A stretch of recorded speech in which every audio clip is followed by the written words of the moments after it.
Good morning friend, welcome to my YouTube channel digital platform. आज की video में देखेंगे बिहार आंगनबाड़ी विभाग में जो भर्ती निकली है उस भर्ती से संबंधित सभी जानकारियाँ। इसके साथ ही देखेंगे कि यह भर्ती कौन कौन से पदों पर निकली हुई है। इसके साथ ही यह भी देखेंगे कि कुल पद की संख्या कितनी है। यदि आप अप्लाई करना चाहते हैं तो आपकी शैक्षणिक योग्यता क्या रखी गई है तथा इसका उम्र सीमा कितना रहने वाला है, मैक्सिमम तथा मिनिमम दोनों देखेंगे। इसके साथ ही यह भी देखेंगे कि इसका चयन प्रक्रिया किस प्रकार से होने वाला है। इसके साथ ही यह भी देखेंगे कि इसका फॉर्म यदि आप अप्लाई करना चाहते हैं तो कब से कब तक अप्लाई कर सकते हैं। यह सभी जानकारी इस वीडियो में कवर करेंगे। यह सभी जानकारी देखने के लिए वीडियो में अंत तक बने रहिएगा तथा चैनल को अभी तक सब्सक्राइब नहीं किया है तो चैनल को सब्सक्राइब कर लीजिएगा, बेल आइकन को प्रेस कर लीजिएगा ताकि इस तरह की नॉलेजफुल वीडियो जो भी अपलोड हो तो सबसे पहले जानकारी आपको स्क्रीन पर जो इसका ऑफिशियल नोटिफिकेशन है वह आप यहाँ से देख सकते हैं। और यह जो नोटिफिकेशन है वह कलेक्टेरिएट पटना द्वारा जारी किया गया है जिला प्रोग्राम कार्यालय ICDS के माध्यम से। इसके साथ ही यहाँ देख सकते हैं मिशन शक्ति उप योजना सामर्थ्य अंतर्गत रिक्त पदों पर संविदा आधारित नियोजन हेतु यह विज्ञापन निकाला गया है। और यहाँ आप पद का नाम देख सकते हैं कि क्रेज वर्कर एवं सहायक क्रेज हेल्पर के पदों पर यह भर्ती निकली हुई है। साथ ही इसका यहाँ विज्ञापन संख्या आपको देखने को मिल जाएगा। इसके साथ ही यहाँ नीचे में आएंगे तो देख सकते हैं यह जो भर्ती है समाज कल्याण विभाग बिहार सरकार द्वारा निकाला गया है। इसके साथ ही कुल जो भर्ती की संख्या है वह 12 है। अभी यह भर्ती बिहार में पटना जिला में चल रही है। बाकी के ज़िला में भी बारी बारी से यह भर्ती आने वाला है। जी ही बारी बारी से सभी ज़िला में यह भर्ती का विज्ञापन जारी होते जाएगा। आपको इसी चैनल पर के माध्यम से आपको जानकारी मिलता जाएगा। अभी जो वर्तमान वैकेंसी है वह पटना ज़िला में निकली हुई है। यहाँ देख सकते हैं आंगनबाड़ी केंद्रों पर क्रेज यानी पालना घर का संचालन किया जाना है, उसके लिए यह भर्ती किया जा रहा है। इसके साथ ही यहाँ नीचे में आएंगे तो आप देख सकते हैं कि पटना डिस्ट्रिक्ट में जहाँ जहाँ पर यह वैकेंसी है उसका नाम दिया हुआ है। यहाँ जिला का नाम देख सकते हैं और परियोजना का नाम यहाँ दिया हुआ है। पटना सदर 1 में आंगनबाड़ी सह क्रेज का नाम यहाँ दिया हुआ है कि 35, ख्वाजापुर BMP में क्रेज वर्कर की एक वैकेंसी है, क्रेज हेल्पर की एक वैकेंसी है। और वार्ड संख्या यहाँ दिया हुआ है जिस वार्ड में यह भर्ती है। इसके साथ ही किस आरक्षण कोटि के वर्ग के लिए यह सीट है उसका भी जानकारी यहाँ दिया हुआ है। आप यहाँ बारी बारी से देख सकते हैं कि पटना में जो टोटल जितने भी योजना है सबका यहाँ बारी बारी से नाम दिया हुआ है। पटना सदर 1, पटना सदर 2, सदर 2, सदर 3 ऐसे करके सब दिया हुआ है। इसके आंगनबाड़ी सेंटर का नाम है वह सेंटर कोड और उसका नाम यहाँ से आप देख सकते हैं। ठीक उसके सामने भी किस आंगनबाड़ी सेंटर पर यह रिक्वायर है उसका भी यहाँ नंबर दिया हुआ है। इसके साथ ही आपके क्लियरेशन के लिए यहाँ वार्ड संख्या भी दिया हुआ है। तो कुछ इस प्रकार से यह सभी जानकारी आप यहाँ से देख सकते हैं। और नीचे में आएंगे तो जो भी इच्छुक महिलाएं हैं वह यदि इसके लिए अप्लाई करना चाहते हैं तो यहाँ जो इसका शैक्षणिक योग्यता है वह आप देख सकते हैं कि यदि आप क्रेज वर्कर के लिए अप्लाई करना चाहते हैं तो जो न्यूनतम इसका शैक्षणिक योग्यता है वह मैट्रिक है। और जो इसका न्यूनतम उम्र सीमा है वह 18 वर्ष है और अधिकतम उम्र सीमा 35 वर्ष है।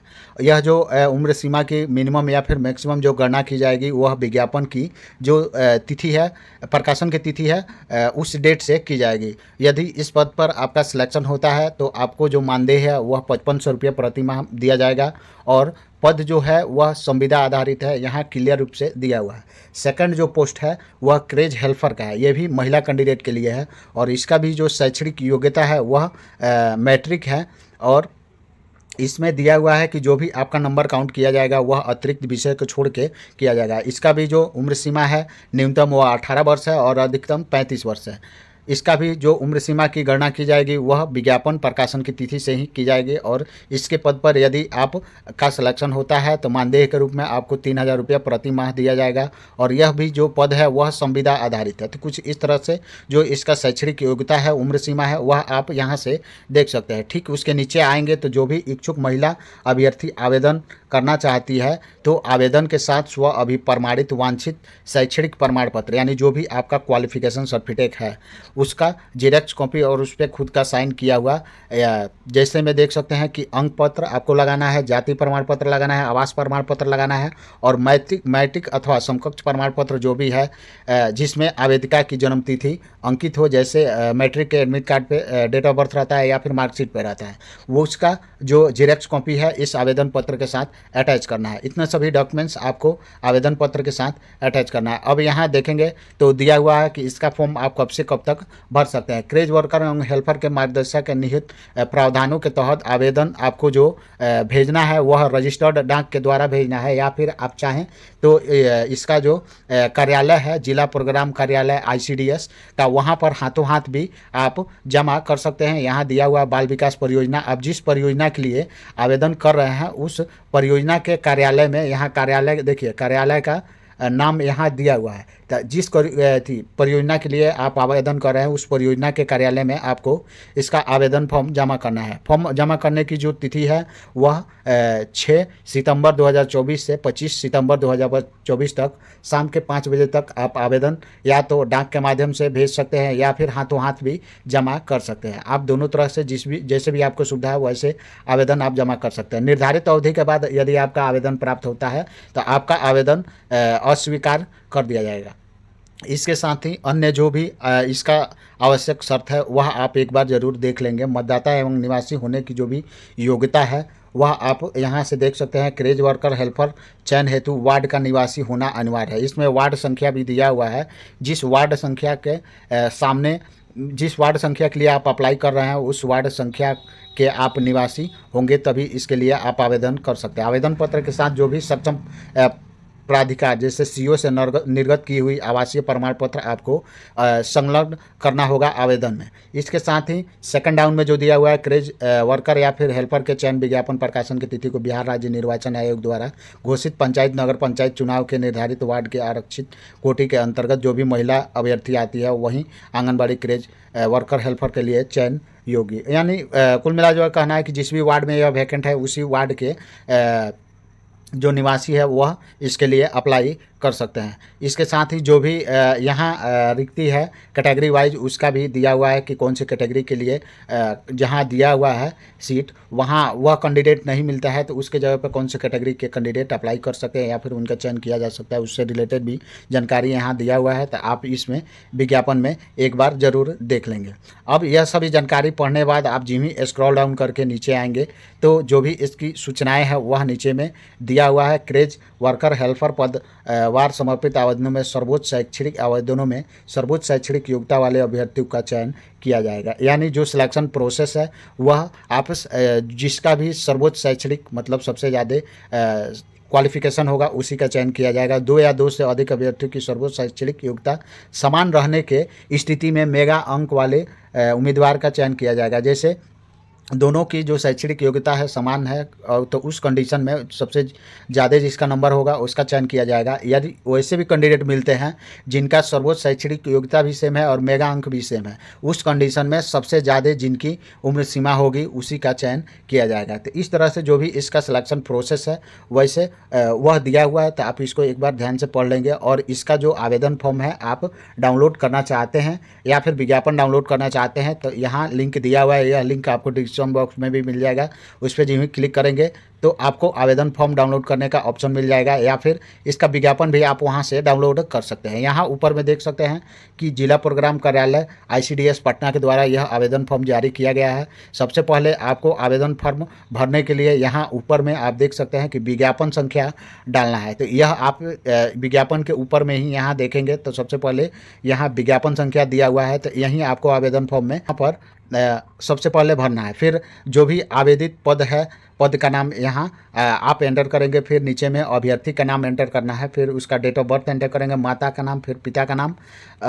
यदि शादीशुदा महिला है तो वह अपने पति का नाम यहाँ एंटर करेगी। फिर उसके नीचे जो भी आपका अस्थाई पता है जिला के नाम के साथ वह आप एंटर करेंगे। ग्राम पोस्ट प्रखंड जो भी है वह पूरा डिटेल से इसमें ऐड करना है। फिर वहीं पत्राचार का पता भी यहाँ आप एंटर करेंगे।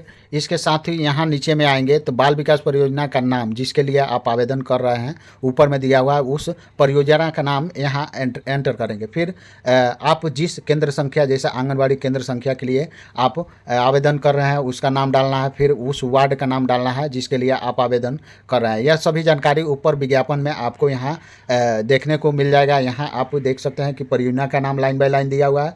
फिर यहाँ आंगनबाड़ी केंद्र का नाम और संख्या दोनों दिया हुआ है। इसके साथ ही यहाँ आपको वार्ड संख्या भी देखने को मिल जाएगा। तो यह सभी आपको विज्ञापन में ही देखने को मिल जाता है। तो आप इसमें से देख के जिस भी केंद्र संख्या, वार्ड संख्या के लिए आवेदन कर रहे हैं वह आप यहाँ से लाइन बाय लाइन फिल कर देंगे। फिर नीचे में आएंगे तो आपको अपना कैटेगरी सिलेक्ट करना है कि आप किस कैटेगरी से आते हैं, सामान्य से आते हैं या फिर अत्यंत पिछड़ा, जो भी है आप अपने अकॉर्डिंग इसमें सिलेक्ट कर लेंगे। फिर नीचे में आएंगे तो आपको अपना मोबाइल नंबर यहाँ भरना है। फिर ईमेल आईडी भरेंगे। इसके साथ ही यहाँ जो जिस भी विषय से आप मैट्रिक पास किए हैं वह विषय एंटर करेंगे। फिर किस वर्ष में आप पास किए हैं उस वर्ष का नाम वर्ष एंटर करना है। फिर जितना नंबर आपका आया है वह नंबर एंटर करेंगे, उसका परसेंटेज निकाल के यहाँ परसेंटेज एंटर करेंगे। और जिस भी बोर्ड से आप मैट्रिक पास किए हैं उसका नाम यहाँ एंटर करेंगे। सेम उसी प्रकार से इंटर की भी जानकारी देना है, विषय किस विषय से पास किए हैं, पासिंग ईयर, जितना नंबर आया है वह नंबर एंटर करेंगे। फिर प्रतिशत एंटर करेंगे और फिर जिस भी बोर्ड से आप पास किए हैं उस बोर्ड का नाम एंटर करेंगे। अब यहाँ 13वें नंबर पर आएंगे तो जो भी डॉक्यूमेंट्स आप इस आवेदन फॉर्म के साथ अटैच कर रहे हैं उसका नाम यहाँ आपको एंटर करना है कि आप कौन कौन से दस्तावेज की जीरोक्स कॉपी इस आवेदन फॉर्म के साथ अटैच कर रहे हैं। तो आप जितने भी दस्तावेज के जीरोक्स कॉपी इस आवेदन फॉर्म के साथ अटैच करेंगे सभी का नाम यहाँ एंटर कर देंगे। यह सभी जानकारी भरने बाद जो भी इसका घोषणा है वह आप एक बार पढ़ लेंगे कि जो भी सूचनाएं दे रहे हैं वह सत्य हैं। फिर यहाँ नीचे में आपको डेट डालना है जिस डेट में यह आवेदन फॉर्म भर रहे हैं, और जो भी कैंडिडेट है वह कैंडिडेट से यहाँ साइन कर बाद आप यहाँ ऊपर में दिया हुआ है कि आप दो तरह से आवेदन कर सकते हैं। या तो आप चाहे तो रजिस्टर्ड डाक के द्वारा जो भी यह एड्रेस दिया गया है परियोजना का इस पर आप भेज देंगे इस पता पे, या फिर आप हाथों हाथ जाके जमा कर सकते हैं। आई होप कि मेरे द्वारा दी गई जानकारी को समझे होंगे। मिलते हैं इसी तरह की नेक्स्ट नॉलेजफुल वीडियो में। जय हिंद।